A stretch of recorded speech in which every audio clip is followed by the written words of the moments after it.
My boyfriend insulted me as ugly in front of his friends and abandoned me at a restaurant, leaving me to cover the bill. As he walked off, he said loudly, "A girl like you should be lucky I even gave you a chance." I simply smiled and waited. This morning, my phone exploded with 13 missed calls. Can you even imagine being publicly humiliated, called ugly by your long-term boyfriend, and then dumped in a fancy restaurant, leaving you to pay the entire bill? As he walked away, he actually loudly said, "A girl like you should be grateful I even dated you." Oh, I was grateful, all right. Grateful for what happened next. This morning, my phone blew up with 13 missed calls. And I'm still processing it all. You guys, I am still replaying last weekend in my head, wondering if I somehow imagined the whole thing. But nope.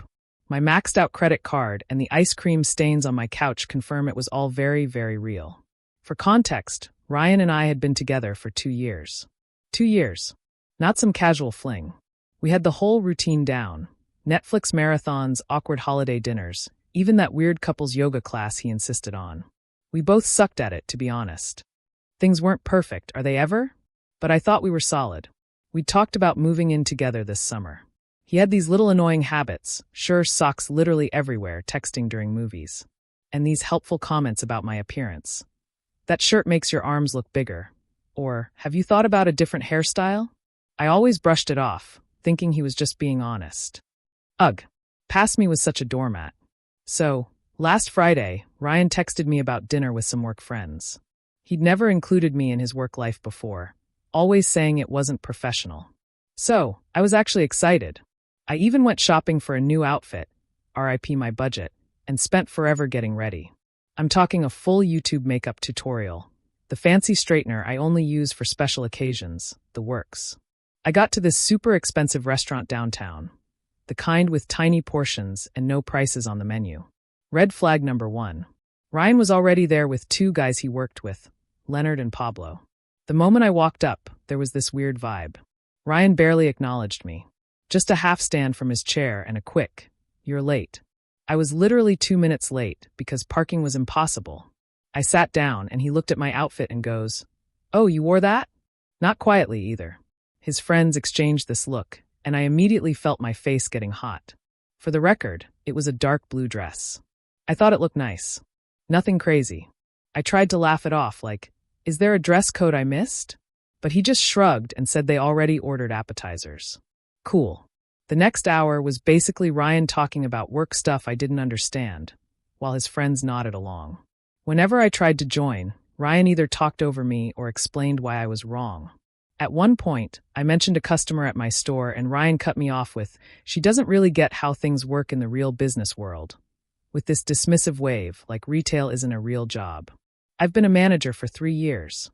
I'm sitting there, getting more uncomfortable, wondering if Ryan's always been this condescending, and I just never noticed. Or if he was showing off for his friends.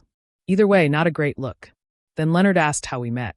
I started telling the story about how his coworker Vanessa is my best friend and introduced us. Ryan cut me off mid-sentence and said, "Yeah, Vanessa felt bad for her. I was doing a favor, really." Then he laughed. You guys, my stomach literally dropped. That's not even close to how it happened. Vanessa had actually warned me about Ryan's ego before setting us up, but said he was a good guy underneath it all. Spoiler alert, he wasn't. I excused myself to the bathroom, mostly so I didn't cry in front of them. I'm in the stall, texting Vanessa like, "WTF is happening?" When I got a notification. Ryan just tagged himself at this restaurant on Instagram with Boys Night Out. Like I wasn't even there. Vanessa called immediately, but I sent her to voicemail. I didn't want the guys to hear me crying. I splashed some water on my face, fixed my makeup, and gave myself this sad little pep talk in the mirror about getting through dinner with dignity. When I got back to the table, they were all laughing about something, but stopped abruptly when I sat down. Awesome. The waiter brought our main courses. I ordered pasta, one of the less expensive options, because I was already worried about the bill. Ryan kept making these jokes about my food choice, like carb loading for a marathon, and that's a bold choice for someone with your body type. Each comment felt like a little paper cut, and they were adding up fast. At this point, I'm barely eating, just pushing food around my plate, counting the minutes until I can leave. Then Pablo asked Ryan about some presentation, and Ryan launched into this whole story about how his boss loved his ideas, and he's basically running the whole project now. Something clicked in my brain. The week before, Ryan had been stressing about this same presentation, saying his portion was only 5 minutes and he was nervous. Now, suddenly, he's the star? It's like he was living in some alternate universe where he was the main character. Then the bill came. The waiter set it on the table. Ryan picked it up, looked at it for a second, then slid it over to me. I thought he was just showing me the total.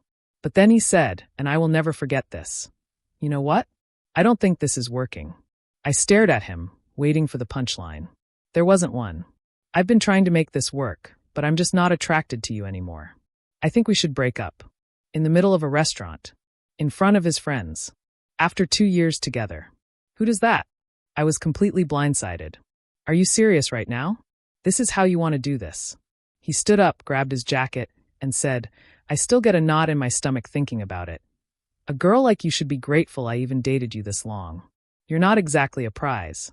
Then he and his friends just left. They all walked out together, laughing, leaving me sitting there with a $347 bill for all their stupid Wagyu appetizers and fancy cocktails. The waiter came over with this look of pity that made everything 1,000 times worse. I paid the bill with my credit card, which I'm still paying off from Christmas, yay, and somehow made it to my car without completely falling apart. I called Vanessa from the parking lot, sobbing so hard she couldn't understand me at first. She came straight to my apartment with a pint of Ben & Jerry's and a bottle of wine. The real MVP. Between ugly crying and stress-eating cookie dough, I told her everything. She was livid. Like, I had to talk her out of driving to Ryan's place and causing a scene. That's when she got weird. She kept asking questions about what Ryan had said, about work, the project he mentioned, his role in the company. Finally, she was like, Sabrina, I don't know how to tell you this, but Ryan isn't who he says he is at work. Turns out Ryan isn't some hotshot marketing guy about to get promoted. He's an assistant who makes coffee runs and schedules meetings. All those business trips? Complete fabrications. The big presentation he was leading? He was just doing the slides for the actual team. The fancy title on his LinkedIn? Total fiction. I felt like such an idiot. For 2 years, this guy had been lying about basically everything, and I never questioned it. What else had he been lying about? That night, after Vanessa left, I went into full detective mode. I scrolled back through our text history, our photos, everything. So many inconsistencies I'd missed.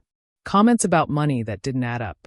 Times he had to work late, but his location showed him across town. I couldn't sleep. I kept replaying that moment in the restaurant, how small he made me feel, how humiliated I was. At like 3 a.m., I got a text from a number I didn't recognize. Hey, it's Cody from Ryan's office. Vanessa gave me your number. There's some stuff you should know. That's when things got really interesting. First update. First, thank you all so much for the supportive comments on my last post. I literally cried reading some of them, in a good way. A lot of you asked for an update, so here's what happened next in this absolutely wild situation. After finding out from Cody, who works with Ryan, that my boyfriend of 2 years had basically been living in a fantasy world of his own creation, I spent the next few days in that gross post-breakup fog. You know the one, where you're alternating between crying into a pint of ice cream and angrily scrolling through old photos, wondering if any of it was real? My apartment looked like a disaster zone. Dishes piled up, laundry everywhere, and approximately 7 empty DoorDash bags, because cooking felt impossible. The worst part was that I kept having these moments where I'd think of something funny to text Ryan, then remember what happened, and it was like being dumped all over again. My brain was literally stuck in a loop of, did that actually happen? And how did I not see this coming? I'd also been avoiding social media, because I just knew Ryan would post something annoying. But Wednesday morning, I finally caved and checked Instagram. Sure enough, there was Ryan, with a gym selfie captioned "Level Up." Know your worth. The audacity. I nearly threw my phone across the room. Vanessa came over that evening with takeout and found me wrapped in my comforter like a sad burrito. She's been amazing through this whole thing, making sure I eat actual food, listening to me rant about the same things over and over, and not once saying, I told you so, even though she had her suspicions about Ryan from the beginning. While we were eating, Vanessa showed me her texts with Cody. Apparently, they'd been talking a lot, and he had tea to spill. According to Cody, Ryan had been telling everyone at work that he dumped me because I was clingy and always talking about marriage. What? I was not the one who made a Pinterest board called Future Home Ideas. Yes, Ryan actually had one of these, which he claimed was research for some work project. Then Cody dropped the real bombshell. Ryan wasn't just lying about his job title. He was currently on probation for taking credit for other people's work and might actually get fired soon. All those late nights working, he was frantically trying to fix mistakes before anyone noticed. Those business trips? Complete fiction. I was still processing all this when my phone rang. It was Tina, Ryan's mom. I almost didn't answer, awkward, but figured I should be an adult about this. Tina has always been super sweet to me. Remembers my birthday, actually asks questions about my life. She sounded concerned and asked if everything was okay between me and Ryan. Apparently, he told his family we'd had a little fight, but everything was fine. A little fight? The man publicly humiliated me, dumped me in front of his friends, and stuck me with a massive bill. I tried to keep it vague, saying we were taking some space, because I didn't want to put her in the middle. Then she mentioned Ryan's birthday dinner on Saturday, and how the whole family was looking forward to seeing me there. You guys, I nearly choked on my lo mein. Ryan had told his family we were still together, and that I was coming to his birthday dinner. The dinner was at his parents' house, and apparently, he told them we had big news to share. After hanging up, I sat there in shock while Vanessa looked at me like I'd grown a second head. She was like, "Is he delusional or just a pathological liar?" Honestly, I was wondering the same thing. That's when we came up with the plan. I wasn't going to just ghost his family. They'd always been kind to me, and they deserved to know what kind of person Ryan really was. But I also wasn't going to cause a scene or be vindictive. I would simply attend the dinner, as invited, and let the truth come out naturally. The next day, Cody met me for coffee. Slightly awkward, since we'd only met through Ryan, but he turned out to be really chill. He confirmed everything and added even more details about Ryan's work lies. The team Ryan claimed to lead was actually just him and 2 interns. The big presentation he was in charge of last month? He was just operating the slideshow while his boss presented. Cody seemed genuinely upset on my behalf, saying he'd always thought Ryan's stories about me seemed off. Apparently, Ryan would come to work complaining that I was high maintenance, when in reality, I was paying for most of our dates toward the end because Ryan claimed to be between paychecks, which I now realized probably meant he was terrible with money. Midway through our conversation, Cody got a text from their boss, asking if he could come in Saturday evening to help with some emergency project. Cody was bummed because he'd had plans. But then I had an idea. What if Cody needed to drop something off at Ryan's parents' house during the birthday dinner? The timing would be perfect. As we were figuring out the details, my phone buzzed with a text from Ryan. First one since the restaurant disaster. It just said, "We need to talk about what happened." I might have overreacted. Might have. I showed Cody, and he nearly spit out his coffee. Overreacted is when you get annoyed about someone being late, not when you publicly humiliate your girlfriend of 2 years and stick her with a $300 bill. I didn't respond. Let him sweat. The next 2 days were a blur of preparation. I wasn't going to this dinner unprepared. I dug through old texts, finding all the lies. Dates when he claimed to be at work conferences that didn't exist. Stories about coworkers that Cody confirmed were fabricated. Even photos Ryan had posted of himself at work events that were actually just downloaded from the company website. Friday night, Vanessa came over to help me pick an outfit. Not going to lie, part of me wanted to show up looking amazing, just to spite him. But we decided the best approach was to look nice, but not like I was trying too hard. We settled on a simple black dress that Ryan once said made me look average. Which now I realize was his weird neg attempt, because I got compliments whenever I wore it. I barely slept Friday night. What if this backfired? What if his family took his side? What if I froze up and couldn't go through with it? By Saturday morning, I had chewed my nails down to nothing and gone through about 17 different scenarios in my head. Around noon, Ryan texted again. "Looking forward to seeing you tonight. Wear something nice. My parents are excited." I didn't respond to that either. Let him think whatever he wanted. I spent the afternoon getting ready with a weird mix of dread and anticipation. Vanessa helped me with my hair and gave me a pep talk when I started to lose my nerve. At 5:30, I got in my car and headed to his parents' house. I had to pull over once because my hands were shaking too much to drive safely. I sat there for a minute, doing those breathing exercises from that meditation app one downloaded months ago, but never actually used. What was I doing? Was this crazy? Maybe I should just block Ryan on everything and move on with my life like a normal person. But then I thought about him sitting there at his birthday dinner, probably telling everyone some fake version of our relationship, maybe even making himself the victim somehow. And my resolve hardened. I pulled up to his parents' house at 6:15, fashionably late, which I knew would annoy Ryan.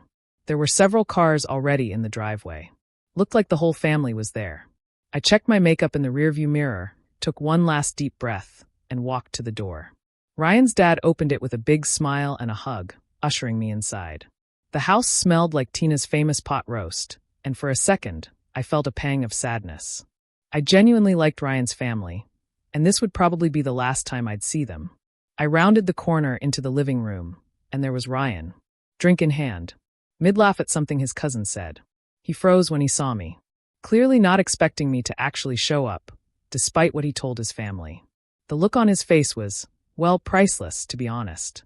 For a split second, panic flashed across his features before he composed himself and came over with this fake smile. He gave me a stiff hug and whispered, "You actually came. We need to talk privately."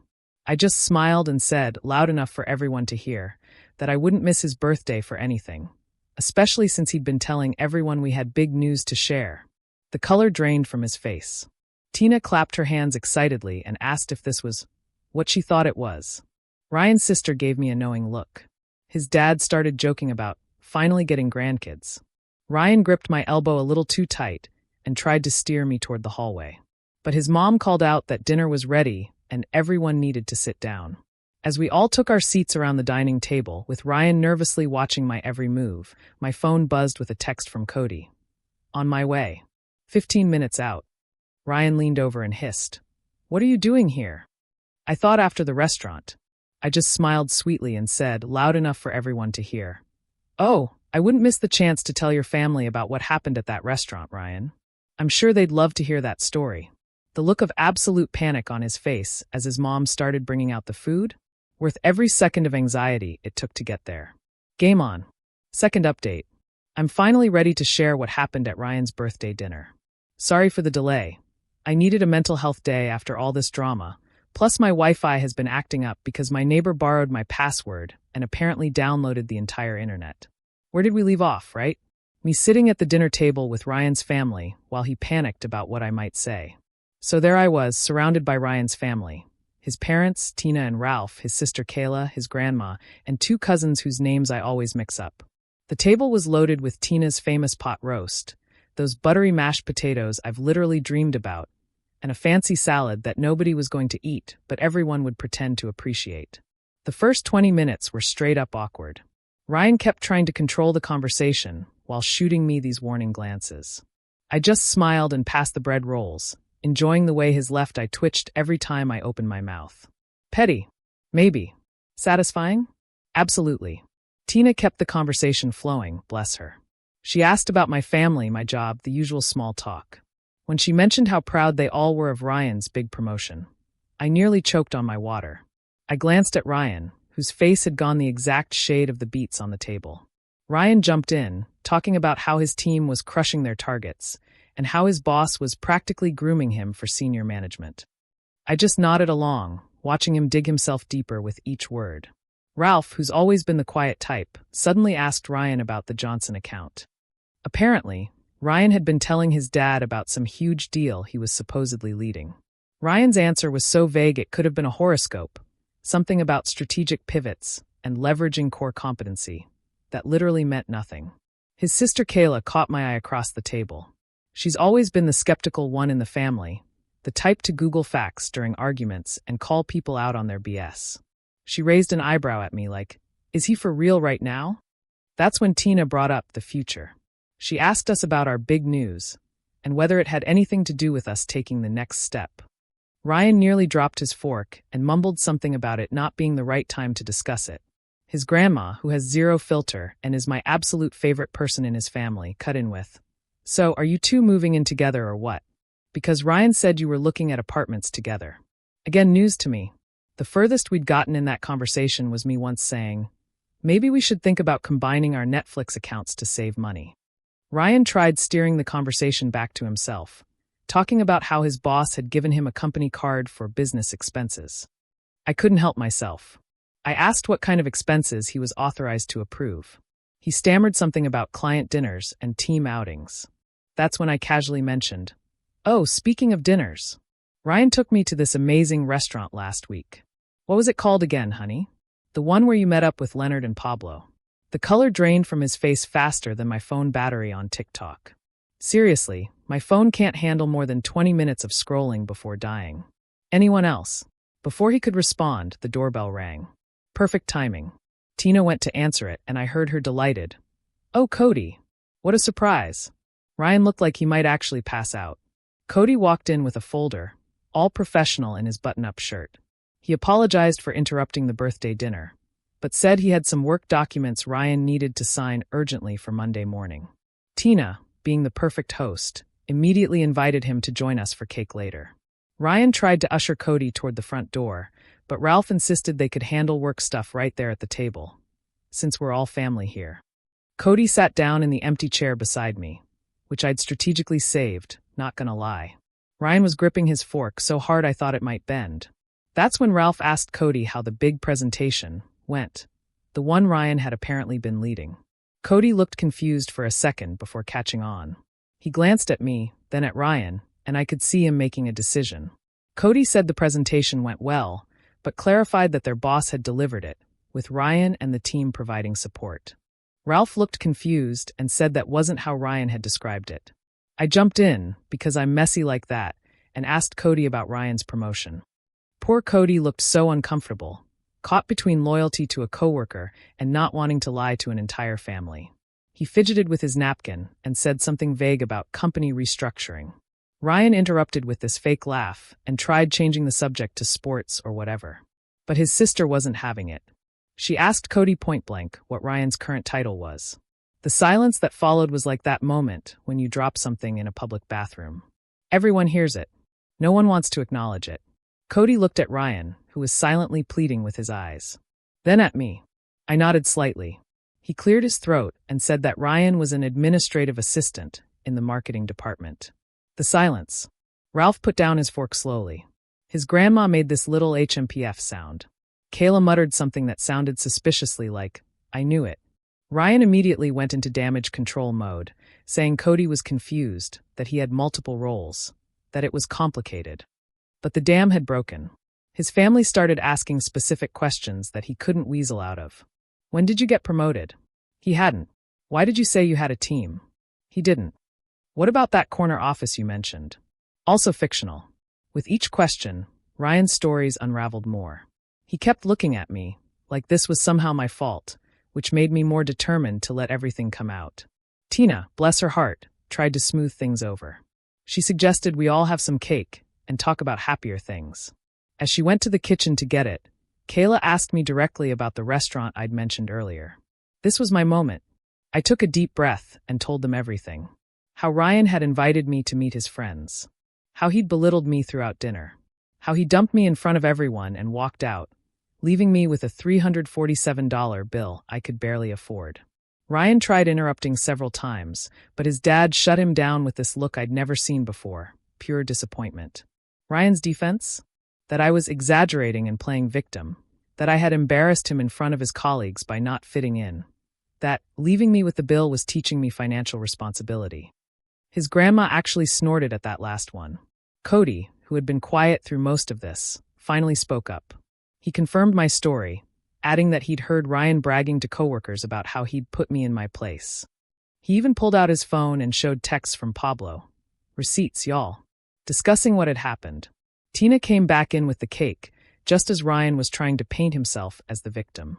She set it down and asked what she'd missed. No one spoke for a moment. Then Ryan's dad said, very quietly, that they needed to have a family discussion about honesty. Ryan exploded. Like, full-on temper tantrum. He accused me of turning his family against him, called Cody a traitor, and said everyone was just jealous of his success. What success? He knocked over his water glass, pointed at me, and yelled that, a girl like you should be grateful he even bothered with me. His mom gasped. His grandma said something that I'm pretty sure was old people swearing. His sister just shook her head, like she wasn't even surprised. I stayed calm somehow and said that the only thing I was grateful for was finally seeing who he really was. Ryan stormed out, slamming the door so hard that one of Tina's decorative plates fell off the wall and cracked. The aftermath was weirdly peaceful. Tina apologized to me like 50 times. Ralph looked tired and sad. Kayla helped clean up the spilled water. Cody apologized for his part in the awkwardness, but said he couldn't stand by while Ryan lied to everyone. Then the strangest thing happened. Instead of asking me to leave, they insisted I stay for cake. We all sat there, Ryan's ex-girlfriend, his coworker, and his family, eating birthday cake without the birthday boy. In any other situation, it would have been the most awkward thing ever. But somehow it wasn't. After cake, I helped Tina clean up in the kitchen. She kept apologizing and saying she had no idea Ryan had been lying about so much. She seemed genuinely heartbroken. Not just about what he'd done to me, but about who her son had become. I felt bad for her, to be honest. No parent wants to realize their kid is, well, kind of terrible. She asked me quietly if there had been signs before, and I admitted that, looking back, there were red flags I'd ignored because I wanted to believe the best about him. When I was getting ready to leave, Ryan's dad pulled me aside. He thanked me for my honesty and apologized for what his son had done. He seemed so defeated, like he was trying to figure out where they'd gone wrong in raising him. I assured him it wasn't their fault. Ryan had made his own choices. Cody offered to walk me to my car, probably sensing I needed a moment to process everything. As we walked down the driveway, he mentioned that Ryan had been having problems at work for months, taking credit for other people's ideas, lying about his contributions, even faking emails from clients. He was actually on his final warning before potential termination. Suddenly, Ryan's desperate need to appear successful made a twisted kind of sense. His whole identity was built on this fake image of success and status. When I thought about it that way, I almost felt sorry for him. Almost. I thanked Cody for backing me up and drove home in a weird state of emotional exhaustion mixed with relief. Like when you finally take off an uncomfortable bra at the end of the day. Sorry for the weird analogy, but y'all know what I mean. When I got home, I had 3 missed calls from Vanessa, wanting updates. I was about to call her back when my phone buzzed with a text from Ryan. "You've ruined everything. This isn't over." I didn't respond. Just blocked his number and made myself some tea. I should have been scared or upset. But honestly, I just felt tired. And maybe a little proud of myself for standing up to him. I thought that was the end of it. I really did. But this morning, my phone blew up with 13 missed calls from Ryan's mom, his sister, Cody, and several numbers I didn't recognize. Something had happened overnight, and based on the increasingly frantic voicemails, Ryan had completely lost it. Last update. I'm finally ready to explain about those 13 missed calls. Thanks for being patient while I processed everything that happened. Also, sorry for the delay. My laptop decided to do a surprise 4-hour update right when I sat down to write this. So where were we? I woke up Sunday morning after the birthday dinner disaster to find my phone blowing up with calls from Ryan's family and Cody. At first, I legit thought someone had died or something. My stomach did that awful dropping thing as I scrolled through the notifications. 5 missed calls from Tina, 3 from Kayla, 2 from Cody, and 3 from numbers I didn't recognize. I called Tina back first, because she seemed the most worried based on her voicemails, which were just variations of "Sabrina, please call me as soon as you can." She picked up on the first ring, sounding exhausted. Apparently, after Ryan stormed out of the birthday dinner, he'd gone on a complete bender. He'd shown up at his ex-girlfriend's apartment at like 2 a.m., drunk and ranting about how I'd ruined his life. The ex, who I didn't even know existed, to be honest, was understandably freaked out and called Kayla, who had to go pick him up. But that wasn't all. Ryan had also spent the night sending unhinged messages to practically everyone we knew. He texted Cody, threatening to ruin him at work. LOL, good luck with that when you're about to get fired. He'd posted this long, rambling status on Facebook about how he was surrounded by snakes and people would regret betraying him. Most concerning was that he'd posted my address in a private message to his friend Pablo, saying he was going to make me pay for humiliating him. Pablo, who apparently has some moral compass, immediately called Tina and forwarded the message, which is why she was trying so desperately to reach me. I was sitting on my couch in my ratty old pajamas, hair still in yesterday's messy bun, trying to process all this information while Tina apologized approximately 50 times for her son's behavior. I should have been scared, I guess. But honestly, I just felt tired. Like when your phone is stuck at 1% battery for hours, just waiting for it to finally die so you can charge it and move on. Tina insisted on coming over just to make sure I was okay, which was super sweet, but also made me panic. Clean my apartment. Nothing motivates tidying up like knowing someone's mom is about to see your living space. Am I right? I was literally throwing dirty laundry into my closet and scrubbing dried toothpaste off the bathroom sink when my doorbell rang. It wasn't just Tina, Kayla was with her too. They brought coffee and those little pastries from the bakery near their house, which, not going to lie, might be what I miss most about being with Ryan. We sat at my tiny kitchen table with the wobbly leg that I've been meaning to fix for months, and they filled me in on the Ryan situation. According to Kayla, this wasn't the first time Ryan had lied about his life. In college, he'd apparently told everyone he was on the baseball team when he'd actually been cut during tryouts. He'd once claimed to be talking to a popular girl who had no idea who he was. There was a whole pattern of him creating this fictional version of himself that was more successful, more popular, more everything. As they were talking, my phone kept buzzing with texts from friends who'd seen Ryan's social media meltdown. Vanessa was freaking out, wanting to come over with her boyfriend, who does kickboxing, just in case. She watches too many crime shows, I swear. My group chat was blowing up with confused messages about the dramatic subtweets Ryan was posting. That's when my doorbell rang again. I literally froze, wondering if it was Ryan. Kayla peeked through the blinds and let out a long breath. It was Cody. Apparently, Ryan had been blowing up his phone all morning too, and Cody wanted to warn me in person since Ryan had mentioned paying me a visit. So there we all were. Me, Ryan's mom, his sister, and his coworker, sitting in my living room on a Sunday morning, trying to figure out what to do about this man-child throwing a tantrum because he got caught in his lies. If it wasn't so stressful, it would have been hilarious. Like, imagine explaining this situation to someone who wasn't there. Cody mentioned that their boss had already gotten wind of Ryan's social media tirade. Someone had screenshotted and forwarded it. So Monday at work was going to be interesting. Kayla was worried Ryan might do something stupid if he lost his job on top of everything else. That's when my doorbell rang again. This time, it was the building manager, looking super awkward. Apparently, Ryan had been downstairs, making a scene in the lobby, demanding to be let up to my apartment. The manager had refused, bless him, and threatened to call the police, at which point Ryan had stormed off. But not before yelling that I was a lying loud enough for the entire first floor to hear. Tina looked devastated.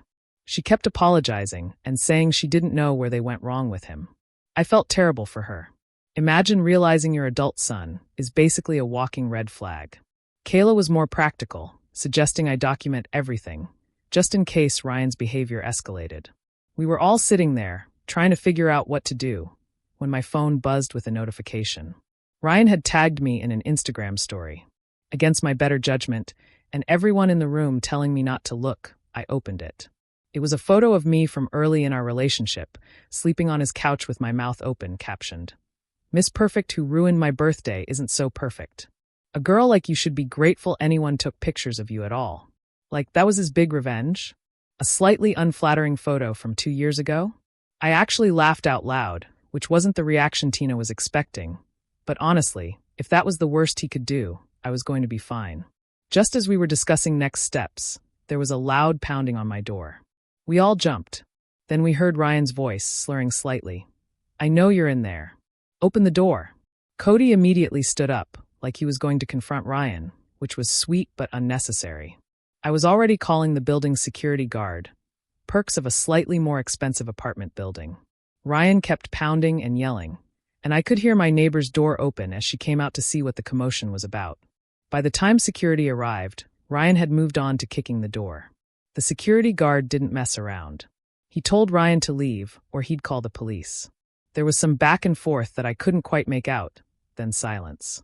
The guard knocked gently and let me know Ryan had left the building, but was still in the parking lot, possibly waiting. Tina was mortified. She insisted on going down to deal with her son herself, and honestly, I was happy to let her. She was so upset that Ralph, Ryan's dad, had to come pick them both up. The whole situation was just sad. After they left, Cody and I sat on my couch in stunned silence for a bit. He finally broke it by asking if I had any alcohol, which felt like the appropriate response to the morning we'd had. We split a bottle of wine I'd been saving for a special occasion, and this definitely counted. By the time Cody left, it was late afternoon, and I was emotionally exhausted. Vanessa came over and stayed the night, just in case Ryan decided to make a return appearance. He didn't, thankfully. We ordered pizza, watched bad reality TV, and tried to process the absolute soap opera my life had become. The next few weeks were, well, an adjustment. Ryan got fired from his job after failing to show up for 3 days and sending inappropriate emails to several coworkers. He moved back in with his parents temporarily, which I only know because Kayla and I have kept in touch. She's actually pretty cool. We get coffee sometimes. Ryan tried to contact me a few more times, leaving voicemails that ranged from angry to tearful to weirdly nostalgic. I saved them all, just in case, but never responded. He created a few fake Instagram accounts to message me, but they were so obviously him. Who else would write, "You're making a big mistake," with that spelling error? That I just blocked them instantly. The weirdest part was running into him at Target about a month later. I was in the home section, looking at shower curtains, and suddenly there he was, holding a pack of socks and looking like he hadn't slept in days. We made eye contact, and for a second, I thought he might cause a scene. Instead, he just turned around and walked away, leaving his shopping basket right there in the aisle. That was 3 months ago. Now, Ryan eventually moved to his uncle's place in another state, according to Tina, who still sends me holiday cards, which is sweet but awkward. His social media has gone suspiciously quiet. Kayla thinks his parents finally cut him off financially until he gets therapy. As for me, I'm doing pretty good, actually. My apartment finally feels like mine again now that I've rearranged the furniture and replaced the stuff that reminded me of Ryan. The strangest outcome of all this might be my unexpected friendship with Cody. We're not dating or anything, though Vanessa keeps trying to make that happen. But we grab lunch sometimes and text about stupid TikTok videos. It's nice having someone who witnessed the whole Ryan saga and understands why I now have trust issues the size of Texas. Looking back at everything, I'm not angry anymore. Well, not just angry. I'm also weirdly grateful. Not for dating Ryan, definitely not that. But for finding out who he really was before things went further. Imagine if I'd moved in with him or something. Shudder. What do you guys think? Have you ever had to expose someone who was living a complete lie, especially in front of their own family? And what's the craziest thing a petty ex has ever done to you? Let me know in the comments below.